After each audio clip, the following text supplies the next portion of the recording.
Okay, so it is 1 o'clock Eastern Time. So we're going to go ahead and get started. Welcome, everybody, to Hannah Raises Her Voice with special guest teacher Alicia Jo Rabins. Thank you all for being here today. Um, Before we get started with our main event, I'm just going to go over a few things. First of all, just to get everyone set up technology-wise. Um, as you'll see on the slide, you can go ahead and adjust your volume by using the volume icon. Um, you will not see microphone icons right now because I've taken that privilege away from you just temporarily. Um, it's just there tends to be some sound feedback. But later on in the program, when we ask for participation, I will go ahead and give those rights back to you. You'll see the little microphone icon. You'll be able to speak if you would like. And I encourage you to, if you would like to, but you can also participate just by typing into the chat box. That's also a completely acceptable way to participate. I realize I should probably tell you who I am. I forgot about that. Uh, so my name is Larissa. I'm the program manager here at the Jewish Women's Archive. I'll tell you a little bit more about JWA in just a second.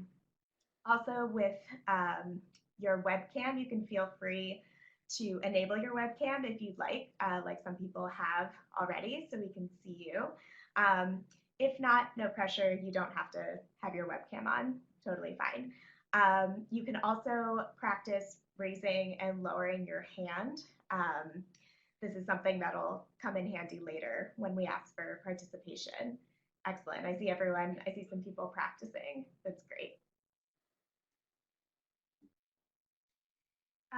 So for anyone who's not familiar with the Jewish Women's Archive, so we are a national nonprofit dedicated to making known the stories, struggles, and achievements of Jewish women in North America and beyond.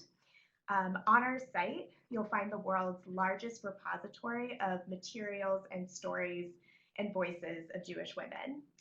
As you'll see on the slide, our mission is to document Jewish women's stories, elevate their voices, and inspire them to be agents of change. So it's not just about collecting these stories, but also about promoting them, interpreting them, and demonstrating their value to the public. I want to give a shout out to all the educators who are here today. You are our partners in our work. You are the ones on the ground bringing this rich and inclusive history to your students. And without you, we really couldn't fulfill our mission. So thank you for being our partners. And I, of course, want to also just thank anyone else who's here today who's not an educator. We're also very, very happy to have you. So without further ado, welcome again to Hannah Raises Her Voice with Alicia Jo Rabins. I love this picture of you, Alicia. It's my playground selfie. I'm gonna continue using this picture. So Alicia, we've had the privilege of having her as a guest teacher before. She is a composer, a poet, a Jewish educator, a musician, among other things. And I'm going to let her introduce herself more fully and introduce her curriculum. So Alicia, the floor is yours. Okay, great. Hi, everyone. Great to be here with you. And thanks for joining. So I'm going to do a little context and then we'll jump right in. As some of you know, one of my main projects as an artist and a Jewish educator is called Girls in Trouble. And it's an indie folk song cycle about the complicated lives of women in Torah is the one sentence description. So every song has a different woman in Torah that the song is about. A lot of research goes into each song, but also a lot of personal thought. And each time I write one of the songs, I'm thinking about where this story can intersect with something from my own life that feels personally meaningful, even though often they're sort of writ large because they are like our great stories and myths and legends and foundational stories. So it's not going to be necessarily as daily level. But I do find that one of the most powerful things about stories of women in Torah is how relatable they are if you just sort of scale them down a little bit and think about the essence of what's being talked about.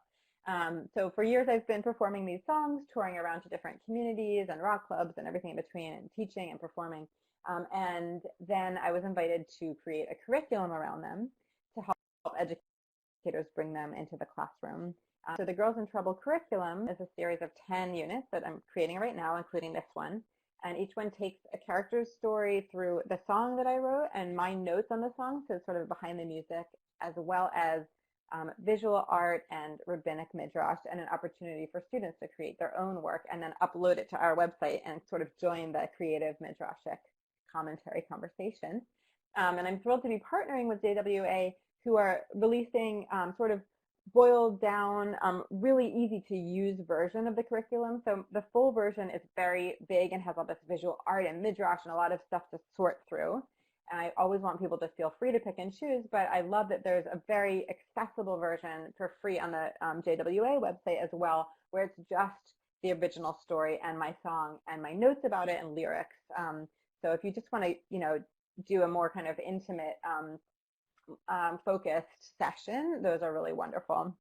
So this is technically a teacher training hour. It's celebrating the launch of the Hannah unit. But I really hope that even if you're not a teacher, that my intention is that people can get something out of it on any level. But you are going to notice it's a little bit of sort of a smorgasbord. So the full curriculum is available for free download on the Girls in Trouble website as well, which is, I'll just type it in this chat, girlsintroublemusic.com. If you go to curriculum, you'll see it. So if you ever feel like I maybe went over something very quickly, which I will be doing, you can get all the sources and all my notes about the sources there for free by downloading the Hannah Raises Her Voice unit. So this is meant to be a little taste of what's there, but also a preparation for all of us, myself included, for this Rosh Hashanah that's quickly coming up, because we read, as you may know, we read Hannah's story for the Haftorah on Rosh Hashanah. And so thinking about, why that might have been a decision the rabbis made, what about this story brings it into one of the holiest days of the year when we're gathering as a community on both a kind of large level and on a personal level. How can this story lead us forward in our own spiritual growth this year? So that's the context.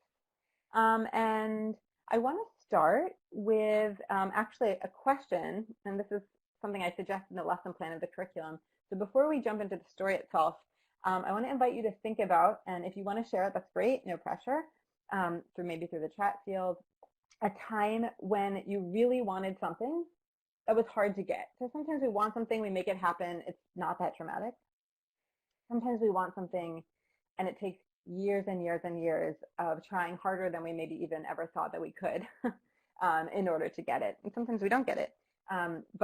So yeah, a time when there was something that you really wanted or dreamed of or felt that you needed, and you really persisted, and in the end were able to get it.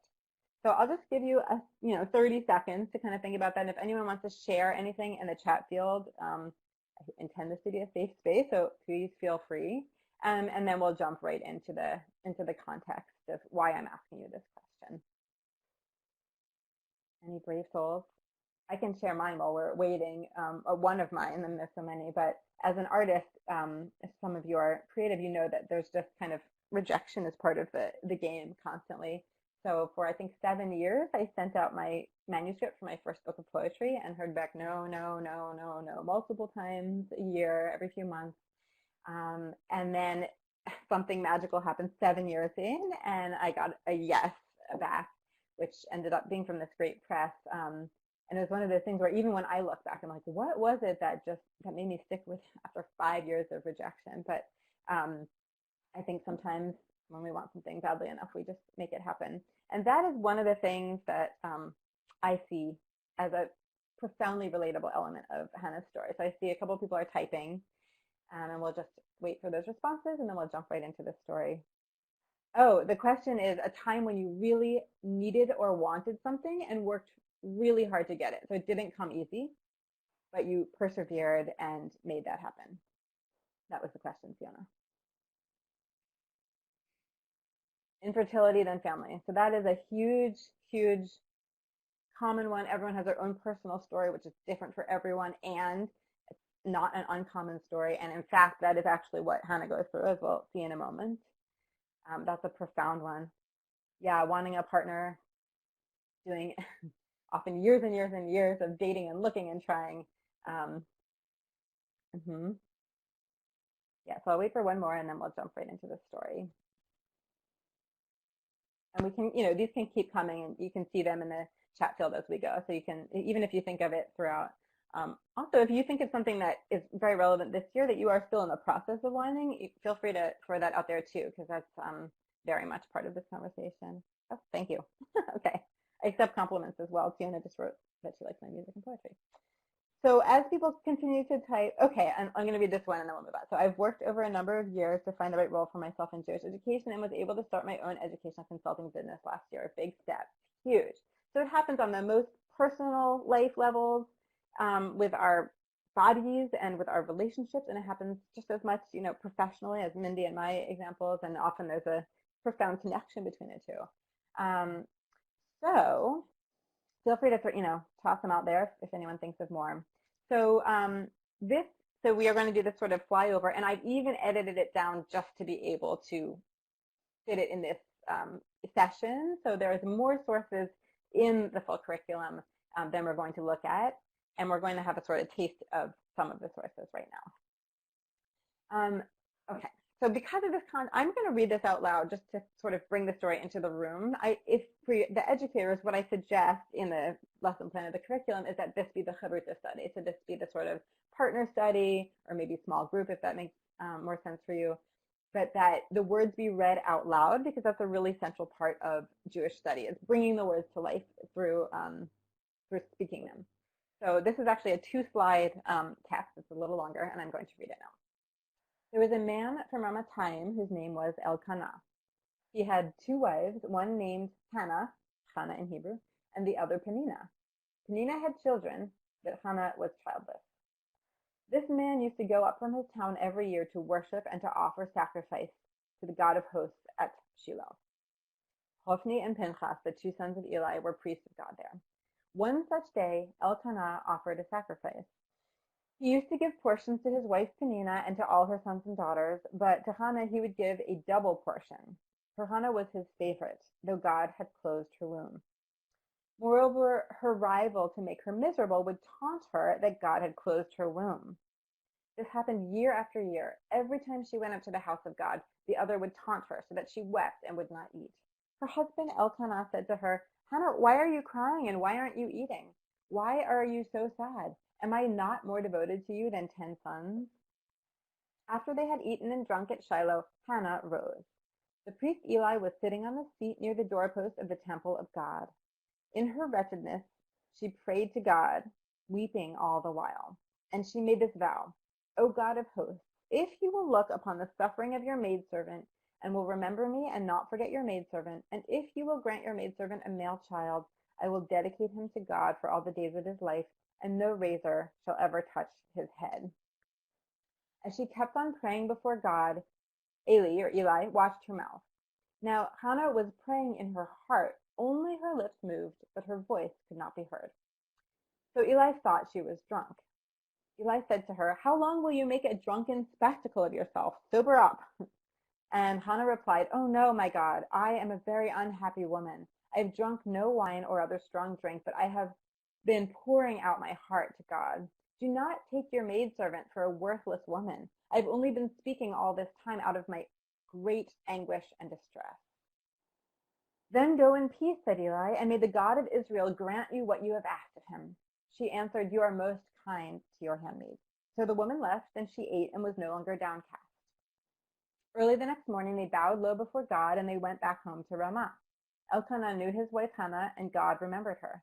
Hannah conceived, and at the turn of the year bore a son. She named him Samuel, meaning I asked God for him. So, I would allow 15 minutes of this reading and discussion, but since we're doing condensed, I'm going to skip right to the questions about it, and then I'll go back to the text so we can look at the questions together with the text in front of us. So the questions that I suggest are, what problems or questions do you find in this text? And what is your favorite moment in this story? And the sort of meta for the educators out there, one of the reasons I'm asking what problems or questions people find is because that's a kind of classic rabbinical way to look at our text, is to find gaps in the text or difficulties in the text. Our responsibility as Jews is not simply to kind of adoringly take in the words of Torah and not think critically about them, but actually to be in dialogue with it. And that is the rabbinic process of loving Torah, or part of it is reading it carefully enough and critically enough that you actually start to go deeper into it and have problems or questions ranging from the technical, what's going on here, to the ethical, why is this okay, to the theological, why would God be described this way, or why is God doing this? And the other question of what's your favorite moment is sort of the flip side of that, is what do students relate to, and what kind of grabs them? And often that is a moment that feels relevant to their lives. So let's just spend a few minutes. I'm going to go back to the first slide. So we'll spend a few minutes on the first page and then on the second page. And I welcome all answers to any, so you can bring up problems or questions you find, or just things that you particularly like about it. So here's the first page. You can take a little time to look and see problems, questions, or favorite moments. And I will read some of them out loud from the chat field as people are typing. So Ira said, one of the things I really like is that Eli the priest was willing to acknowledge and apologize for his own mistake and assumption and offer blessing. Great. And Sandra said, favorite moment when we were told that even the priest, supposedly a moral authority, recognizes he has judged too quickly based on appearances. This is not focusing on Hannah herself, and I have many things I can say about that, but it's such a strong message to everyone. Fantastic. And Abby liked Hannah feeling strong after praying. That's great. Iris appreciates seeing a woman offer prayer. That's a great point. I mean, if you take a step back and think, oh, interesting, like this is what whoever wrote this story and passed it down to us, I thought this was worth a lot of space in that scroll. And a question from Stacy. When Eli chastises Hannah, she answers to God.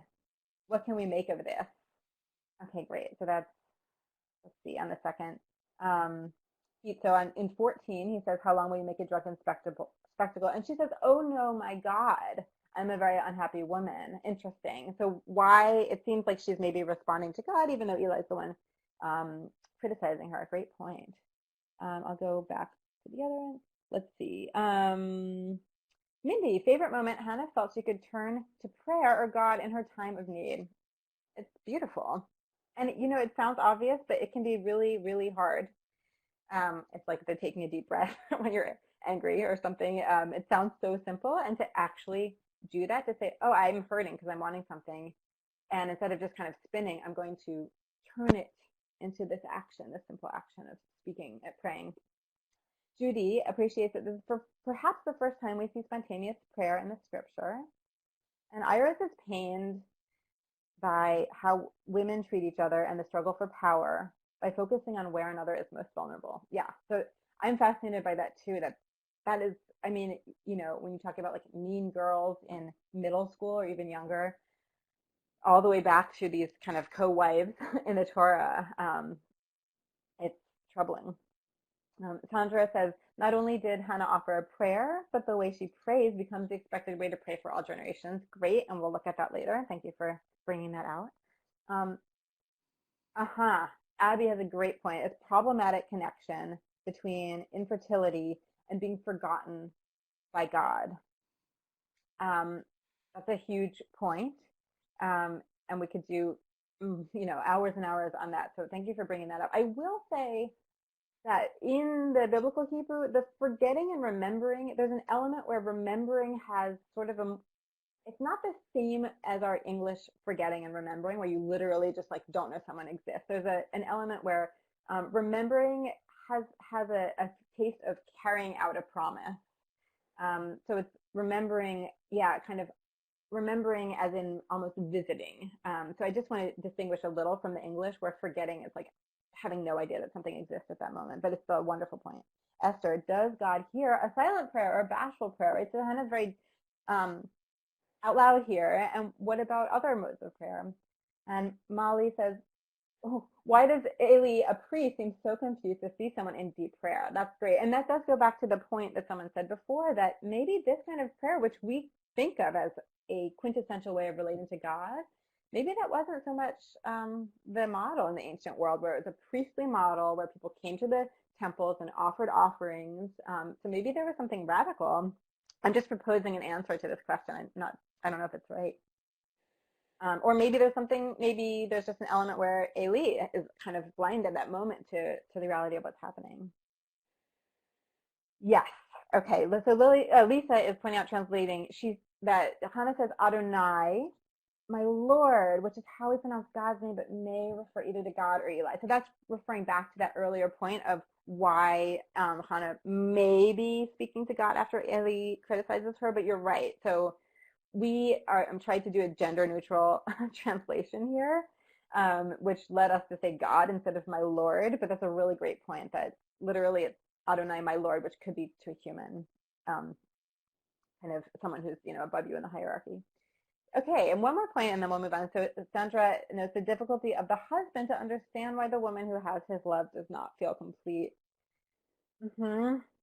It's like, I could see that like today on an HBO special. I mean, no problem. It's so human and real. And I'll also say another thing that I appreciate is how much Elkanah loves Hannah. I mean, I think sometimes we have these models of like, well, if my wife doesn't give me a kid, I'm going to just marry someone else and have more kids, and this sort of discarded woman who's struggling with infertility. And that's so not happening here. What's happening here is that he loves her and he's honoring their relationship, and he's struggling to understand why she's having such a problem with it, which I think is powerful to note. I do struggle with the immediate perception, are infertile women in today's life not pious enough? Okay, so right. I mean, I think it's very dangerous to take this in a literal direction and, read into this that it's a weakness in a woman that makes her infertile. Obviously, that is problematic and untrue, actually. And I mean, the way I see this is kind of flipping of like, whether with infertility or with other things that we deeply desire, we are all going to be in situations where we're not getting what we profoundly want, and not just want a little bit, but profoundly want, whether it's, a dream of a new career, a partner, a new, one could be married and looking for a deeper connection with one spouse, and that too can be just as profoundly challenging. So when we are in these situations, that every single human, I mean, it's an essential part of being human, what do we do? And I think this is one model of thinking about what we could do, which you could see as literally praying like Hannah does, or asking. I think that, some people don't respond to the idea of God, and I think you can translate this praying directly into the idea of asking for what we want. And, there's all this talk right now about whether women are trained to, how women are not trained to negotiate as much as men, especially in the workplace. And what does it mean to step up and say, I would like this, and know that there is a chance of not getting it, but that without asking, there's a greater chance of not getting it. Okay, so wonderful. Thank you for your generous participation. So we're going to move on to a couple rabbinic interpretations. If you're not familiar with the word midrash, I'll just tell you, midrash sort of means digging deep in a way, and it's the rabbinic form of literature. It's these little kind of chunks of what you could think of as fanfic in a modern sense, where the rabbis would notice a gap in the text and fill it in with sort of a proposed answer. And the funny thing is they can be mutually exclusive. So you can have a number of proposed answers that couldn't all work together. And we continue this process into today through sermons and artwork, and Jews continue to create answers, and it's a way of interacting and interfacing with the text from our specific culture. So I think there's about 5 or 6 in the full free unit on the Girls in Trouble Music website. I just selected 2 that we can glance at to give you a little taste. So sorry, my voice is, so present. Normally I would want the participants to be reading it, but I think with this quick time, it's just more efficient. So here's a midrash from the Talmud, Babylonian Talmud. They say. So this rabbi's quoting, and Hannah vowed a vow and said, God of hosts, which in Hebrew is Adonai Tsebaot. Rabbi Elazar said, from the day that the Holy One created the world, no one called the Holy One God of hosts, this particular name for God, until Hannah came and prayed.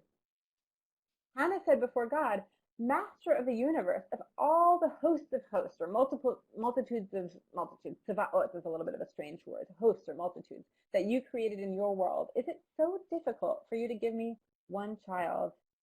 What is this similar to? A king of flesh and blood who made a feast for his servants. A pauper came and stood at the gate and said to his servants, give me one piece of bread, said to the servants, give me one piece of bread, but they did not pay attention to him. He pushed his way in and entered before the king. He said to him, my master, the king, from the entire feast that you prepared, is it so difficult for you to give me one piece of bread? So this is a rabbi taking this one line where Hannah says, Adonai Tsebaot, when she vowed to dedicate her son to God, if she had a son.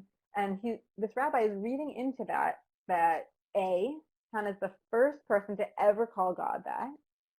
And B, the context of her calling God that is pointing out that God created so many people in the world, and is it so hard for God to give me one child? And then he has what's called the mashal, an analogy, where they were living in a culture of kings, so he wanted to simplify so people could understand and say, well, it's like if there's a king who made a feast for the servants, and this poor guy comes and stands at the gate and says, just give me one piece of bread, and the servants are all ignoring him.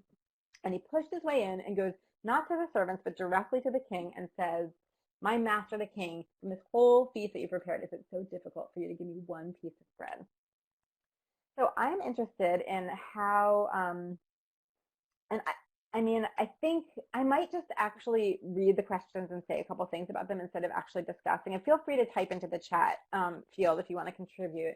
But in the sort of teacher's training Zoom over, just so that you know a little bit of what I'm thinking, I'm asking how students interpret Hannah's prayer here, as imagined by the rabbis. So do you see her as demanding of God? Do you see her as beseeching, kind of humbly, getting down on her knees and beseeching? Or is there something in between here? What is the model of prayer that the rabbis are suggesting here? So again, feel free, I won't really wait for responses, but feel free to toss them in.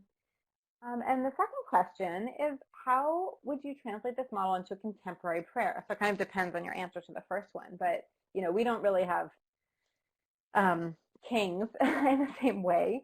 But what is a way that in real life, if there's something that, and if you're using it, teaching teens or teaching, elders or teaching, parents of young children, there might be very different answers. But if there's something that people literally are looking for in their lives right then, how could this be translated into an actual action? Yeah, and all of these questions are meant to be guiding questions for you. If you see something else that you want to draw out, you are incredibly strongly encouraged to do so. I wanted to give kind of a surfeit of extra material so that you feel empowered to bring these texts, whether or not you are deeply familiar with them. But then I really want teachers to make it their own. And in the actual teacher's guide that you can download for free, there's a couple paragraphs of my notes about why I chose this and what I was thinking. Okay, let's look at a very different, this is something that a couple people brought up earlier. So this is a different perspective on it. Rabbi Hamnuna said, this is a different midrash, how many important laws about reciting the Amidah prayer we can learn from these verses about Hannah? And if you're not familiar with the Amidah, that is the silent standing prayer, sort of the time when people put their talises sometimes over their heads if they're wearing a talis, and sort of this almost like the silent meditation moment in the service. Amidah means standing, and we stand and we pray silently, and then we sort of repeat it all together. How many important laws about reciting the Amidah prayer we can learn from these verses about Hannah? And Hannah was speaking in her heart. That's a quote. From here we learn that one who prays must direct their heart. Pray with intention. That's kavanah. So this is an important principle, that it's not enough to just say the words of a prayer, which you might think would be enough, but that actually you must also try to have intention and meaning in it. Only her lips were moving. From here, we learn that one who prays must enunciate. And this is specifically about that prayer. So you can't just kind of think it. You have to say it with your lips. On the other hand, her voice could not be heard. This is a strange line in our story. And from here, we learn that it is forbidden to raise one's voice in the Amidah prayer. Because as I said, it's a silent prayer. And so you sort of whisper it loudly enough that you can hear it, but no one around you, which is an interesting model of prayer, and they derive it from Hannah. And Eli thought she was drunk. From here we learn that one who is drunk may not pray the Amidah. Again, you're allowed to just talk to God when drunk. I'm sure rabbis did it all the time, but you're not allowed to pray the Amidah prayer in a state of intoxication. So these are all learned from our story. So my suggested questions were do you find it surprising that the rabbis model one of the central Jewish prayers after Hannah? Why or why not? And if you were to write rules or suggestions for how people should pray, so these are specifically for the Amidah, but what about a general rule for how someone should pray? What would you include? And part of the reason I'm saying number 2 is because this was a particular moment in Judaism where the temple had been destroyed. The rabbis at the time had to sort of reinvent Judaism in a way where it could still be carried out without their central temple. And so they really had to invent these rules of prayer. These rules of prayer do not come from thousands and thousands of years ago. They come from almost 2,000 years ago, from a very specific time where a very specific group of rabbis wrote these rules, and they chose to base it on Hannah. So, I mean, what would you say if you were going to write the rules? I'm going to get my guitar because the next portion is the song portion, and I'd love to wait a sec also to see what people are typing.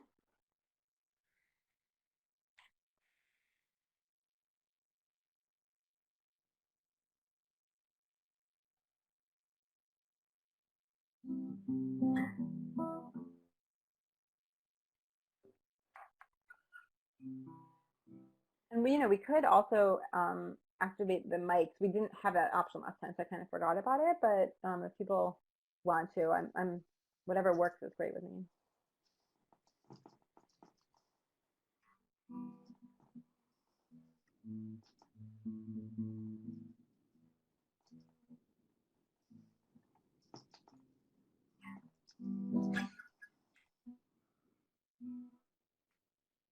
I'm seeing like people typing, but then, oh, sorry, it wasn't scrolling. That's why I kept seeing all these. Okay, I haven't seen any of these comments. I'm sitting there. Interesting. Okay. Let's see. I think I I'm going to play the song, and I encourage people to participate in the discussion that's happening here. And in a perfect world, we would have 3 hours, and I would love to hear everyone's voices and everyone's responses. And I will be reading them afterwards, but just to be able to get to the song and the artwork, I'm going to keep moving. So this is my song about Hannah, and Larissa, if you can advance the slides when it's time, that'd be great because my hands will be busy. And you can't really see my guitar, but it's on my lap.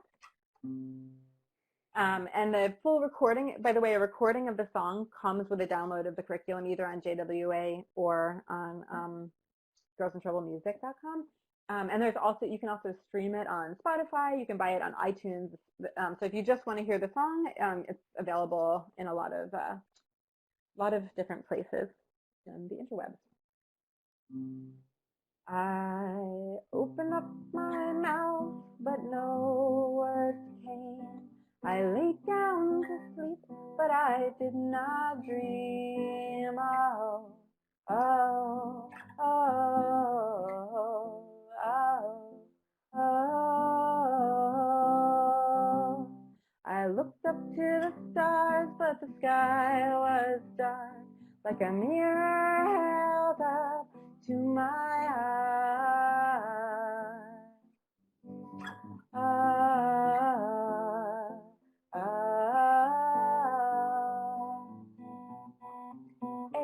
B, C, D, E, F. Take away this alphabet. It's heavy on my tongue.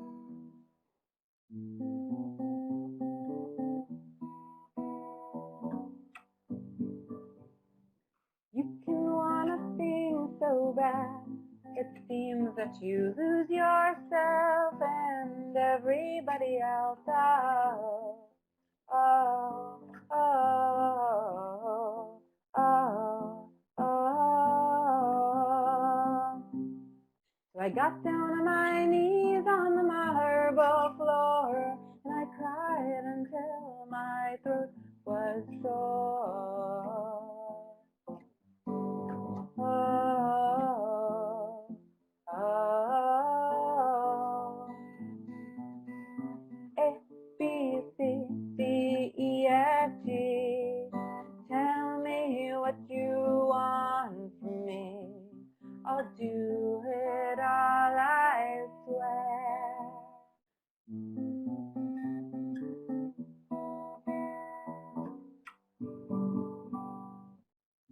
I was not drunk, I was awake. I could not open, so I had to breathe to let the light come in. Oh, oh. A, B, C, D, E, F, G. Take this alphabet from me. It's heavy on my tongue.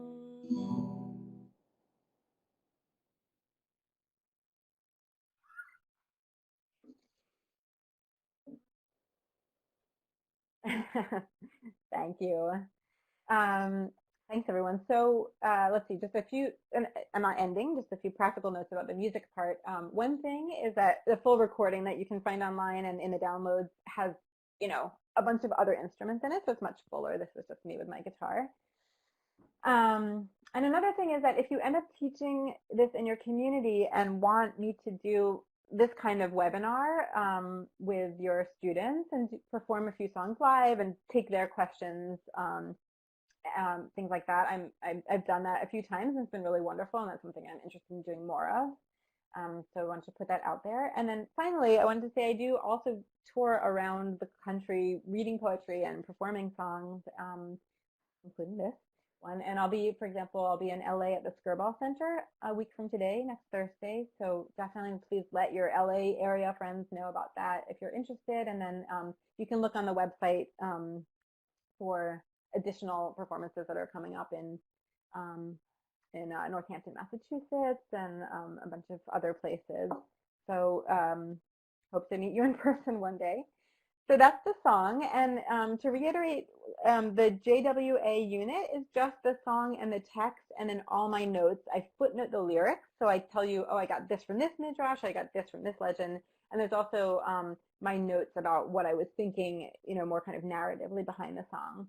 And then if you hop on over to girlsintroublemusic.com, there's what's coming up next is the visual art. And I do have some questions for discussion about the song just for classroom use. So I wanted to include visual art, some of which is Jewish and some of which is not Jewish, as a way, in part because I think our culture is so visual these days, and this is geared towards teens through adults. And I think especially the younger learners, but really everyone is so used to analyzing images, and we actually just have this amazing literacy with images these days. And so I really wanted to include visual art as part of this. Tiona just pointed out this midrash of the child who has no words for prayer and says the Aleph, but that's where I got that. So good noticing this, Tiona, and that's the kind of thing that's in the footnotes, exactly. So this first image, the prayer of Hannah from the Paris Psalter, long time ago, 1,000 years ago, it's Byzantine Christian. So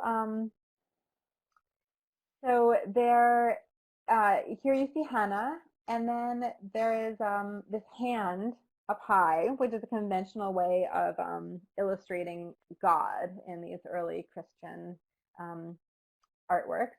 You will also notice there are what we now call, unfortunately, we now have this horrible association with the swastikas are in the corner, but I have a whole note about what they meant in the context of this painting.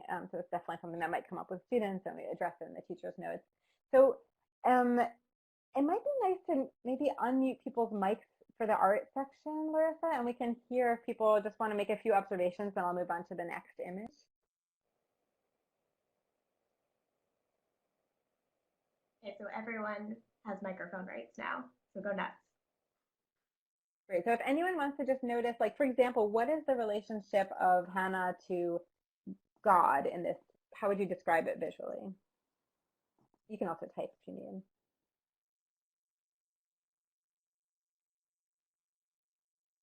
People try vocally. So somebody did notice that, right, Lisa notes Ellie's not here. There's no priest here. It's just Hannah speaking directly to God without any intermediate, right? And so Barbara is saying on the chat field that she's asking, and God seems to be answering with a shining light, very one-to-one. Yes. So I mean, Tiona said this feels very Christian to me. I'm not connecting with it. Sorry. I totally honor that, and there's. First of all, as an educator, I encourage you not to include the ones that don't connect with you, because that's important. Let's go on to yeah, she does not look drunk here, right? And she's got her halo, so she looks pretty, she looks pretty put together. Let's go on to the next one. This is also Christian. Alicia, oh, yeah. Sorry to interrupt. Stacy had her hand raised. I was wondering if she wanted to say something real quick. You can go ahead, Stacy, if you'd like. I wonder if people, you have to actually unmute your mic on the top. Oh, she has no mic. Okay. Oh, got it. Okay. Oh, got it. Okay, got it. Okay, yes. So right, there's this issue of where is Hannah's body? Is she actually on the ground like the text said? So here's another one. In this one, you can see here's Hannah and here's Eli. And it might be better. It seems like people are happy chatting, and I'm hearing some feedback. Maybe we'll just and if someone's really dying to have their mic turned on, please chat it in. Thanks, Larissa.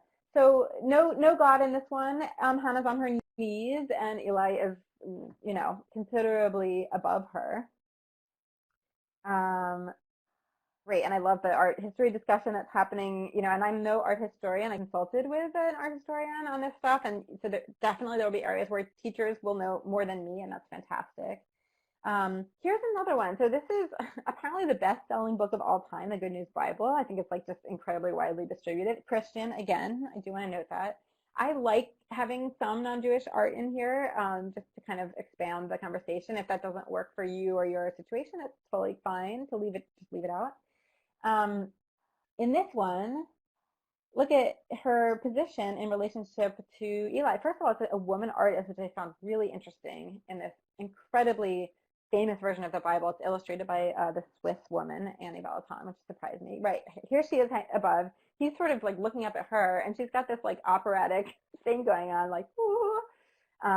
She's speaking directly to God, which I was thinking about that when people were saying, like, when Eli speaks to her and then she speaks to God, if you translate it as Adonai God instead of Adonai my Lord, this could be a very literal interpretation of that moment where he speaks to her and she speaks to God. Okay, great. So I put them together just so that you can sort of see. I'm so fascinated by the visual relationships. If you were just to draw a line, there's this on the left, there's this diagonal between God and Hannah. In the middle, there's this, kind of, I feel like an inverted V of Eli on the bottom, Hannah in the middle, and this implied God that she seems to be praying or maybe belting out a ballad to up top. And then on the right, we don't see God. It's that same diagonal line. Just really fascinating. And she's kneeling in two of them, standing in one of them, and none of them does she looks a little strung out, I think, on the right one, but none of them does she look like totally destroyed. This is another Christian one. This is an etching from this engraved version of the Bible, and she's standing, Eli's sitting again. They're sort of on a similar horizontal plane. That angle is much less, and I don't know, she looks pretty, like, I mean, there's different ways you could interpret her body language, but she's certainly not kneeling, and she's a little bit above him. It's hard to yeah, I agree with Lisa. The body language almost looks a little bit haughty. So Stacey's asking about if there's Jewish pieces. So there's generally almost never old Jewish art because there's generally this kind of prohibition slash tradition of not depicting the human body. So there's not a lot of ancient. There's exceptions, but there's not a ton of ancient Jewish art or even old Jewish art. One exception is Judith on menorah, so there's some sculpture. But a lot of these units, the older stuff is Christian. This is just okay. But now we move into contemporary times where Jews are depicting this story. So yes, here we go with a Jewish. This is an Israeli artist who created this as part of the Women of the Zodiac project for JTS in New York. Let me see if there's a, yeah, so it's not really zoomed in on here. The download of the curriculum that comes with the visual art comes with a PowerPoint.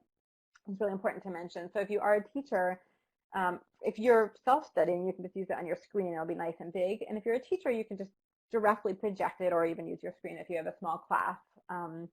It's also on the printout, but it's expensive to print color and they're small on the page. So I really encourage people to take advantage of the PowerPoint, and it has the teacher's notes along with the PowerPoint, so you can use them. So it's hard to see, but there is a little tiny baby in that circle above Hannah.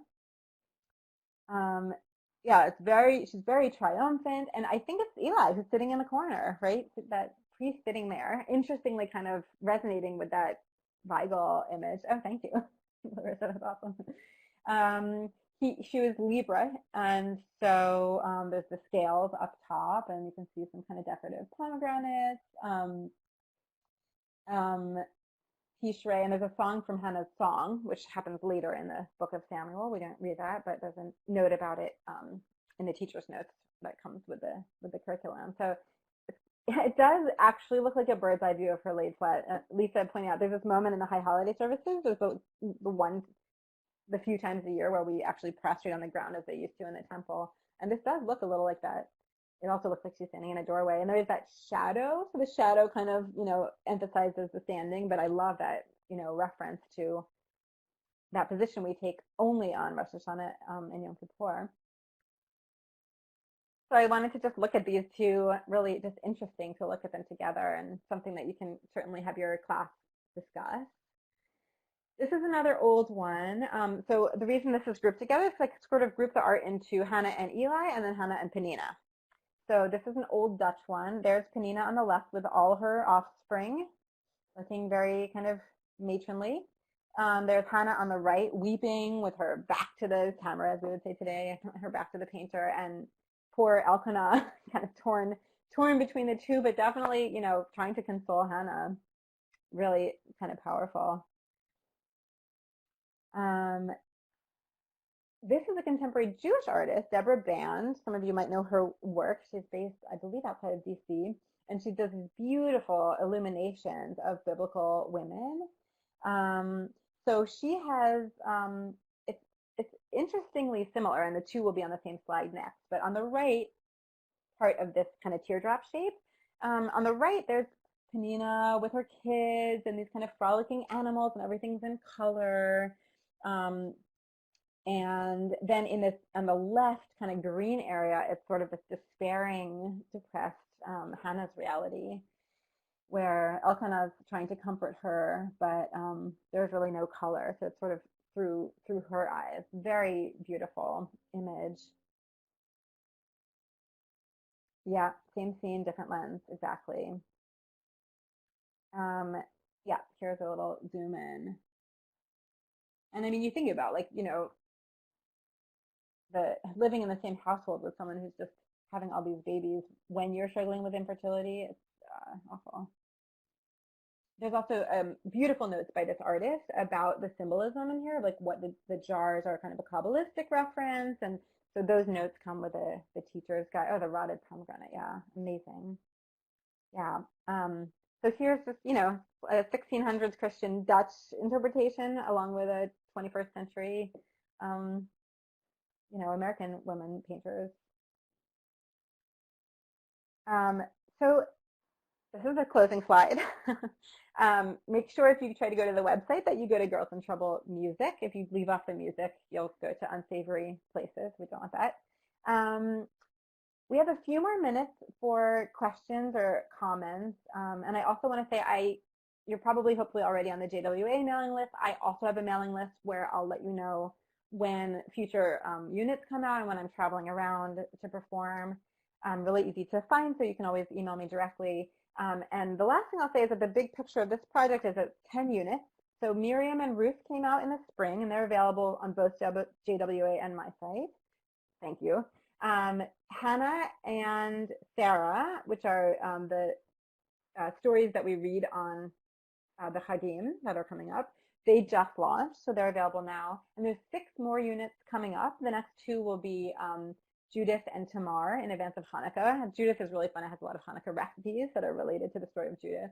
And then there will be 4 more coming in the spring. So kind of stay tuned for more of these units.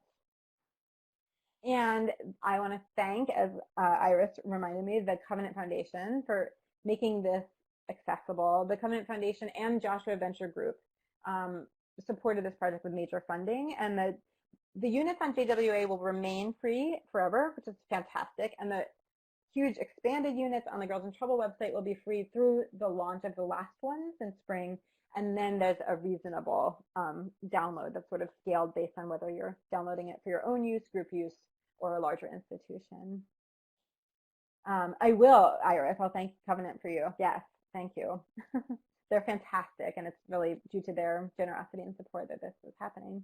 So are there any questions? We have about 4 minutes before Larissa wraps up. Can't find the 2 midrashic. So Tiona said she can't find the 2 midrashic texts in the lesson online. Is that the one from the JWA? So the JWA version is condensed and has only the song, the original text, my song notes, and my song annotations and some questions. So the visual art and the midrash, and some units also have poetry or scholarly excerpts. Those are all on the Girls in Trouble Music website downloads, which are also free through spring.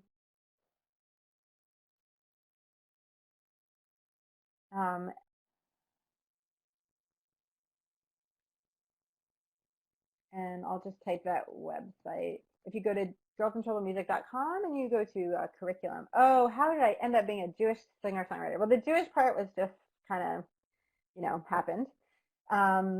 Singer-songwriter is a long story. I think there is there's something called the JDOV Talks.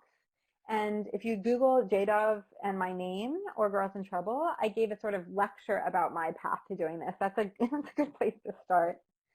Hi, Terry. Yay, Havara in Portland. I should say I live in Portland, Oregon after many years in New York. So if anyone is, up here in the Pacific Northwest, special hello to you. And I guess I'll just also add my website, just in case you're interested in my poetry, which also deals with a lot of themes about feminism and Judaism. And so the Girls in Trouble website is only for this project, and then my website has things about my poetry, and I have a one-woman show called A Kaddish for Bernie Madoff that I tour around performing, things like that. So feel free to come and join my mailing list if you'd like. And thank you so much for participating. And I want to close my portion before Larissa closes the whole thing just by encouraging all of us, myself included, to really take Hannah as an example and an inspiration for taking that time to check in, especially around the holidays. Like, what are our deepest dreams, and how could we be asking, whether it's asking our boss, asking God, asking our partner, even just asking ourselves, but how can we translate those dreams into reality bit by bit, slowly, patiently, by having the courage to ask. Great. Thank you, Alicia, so much. I have a few announcements to make, so if people can just hang tight for a moment. But first, just again, Alicia, thank you so much for being with us here today and doing this wonderful program. And also thank you so much to everyone who came and participated. We had such rich discussion, and that was really amazing to see. So just a few things before I let you go. Our next online learning program is called Teaching Outside of the Box. It is Wednesday, November 9th at 1 o'clock Eastern Time, so the same time we were here today. Our guest teacher is Michelle Boyle, who is the 2015 Tversky finalist. Just for anyone who doesn't know, JWA gives out an annual Educator Award to someone who uses our primary sources creatively in a lesson plan. And Michelle's going to be talking about how to use some of JWA's, I'll use quotes, non-education resources in the classroom. So she's going to be talking about our how to use our podcast, specifically our podcast, and also our blog in the classroom. So sort of how you can take those resources that we sort of consider our more general audience resources, but how you can bring them into the classroom effectively. So I hope many of you will join us for that. Also, I'm really excited about this. We are piloting a new program, our first ever JWA Educator Happy Hour. So this is going to be Thursday, October 20th at 4 o'clock Eastern Time. It's going to be online. We're going to use Adobe Connect. And we're going to be talking about creating inclusive classrooms. So the idea with this program is really for us to just create a forum for educators to come together and discuss their work and discuss topics that are related to JWA's mission. So unlike our online learning programs, there won't be a formal presentation. This will be very much participant driven, and I anticipate just a lot of discussion, and again, just a space where educators can come together and share stories and share ideas, brainstorm on different topics together. And I will say, even though we're not all going to be together in the bar, that if you would like to embrace the happy hour aspect, you can certainly feel free to enjoy a festive beverage on your own while we're talking. Totally acceptable. I also just wanted to point out that we have just finished a big project here. We completely redesigned the education section of our website.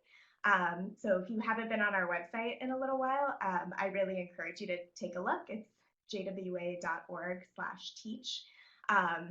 We've reformatted a lot of our lesson plans to make them more user-friendly.